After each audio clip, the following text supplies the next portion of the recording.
అందరికీ నమస్కారం. 2026లో మహాశివరాత్రి ఫిబ్రవరి 15 లేదా 16 ఎప్పుడు వచ్చింది? మహాశివరాత్రి ఏ రోజు జరుపుకోవాలో తెలుసుకుందాం. 2026వ సంవత్సరంలో మహాశివరాత్రి తేదీపై చాలా మందిలో సందేహం ఉంది. ఫిబ్రవరి 15 లేదా 16న ఈ పండుగ జరుపుకోవాలన్న ప్రశ్నకు పంచాంగం వివరాల ఆధారంగా స్పష్టత లభిస్తుంది.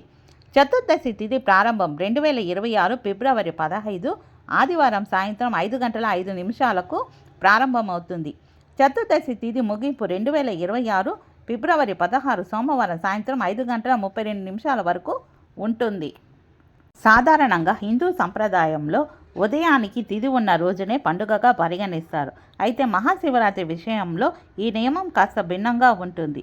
శివుడు అర్ధరాత్రి సమయంలో లింగ రూపంలో ఉద్భవించాడని కారణంగా రాత్రి తిథికి ప్రాధాన్యం ఇస్తారు. సూర్యాస్తమయం నుంచి మరుసటి రోజు సూర్యోదయం వరకు ఉండే నిశిత కాలాన్ని ముఖ్యంగా పరిగణిస్తారు. ఈ లెక్కన చూస్తే ఫిబ్రవరి 15 ఆదివారం సాయంత్రం సూర్యాస్తమయానికి ముందే చతుర్దశి తిథి ప్రారంభమవుతుంది.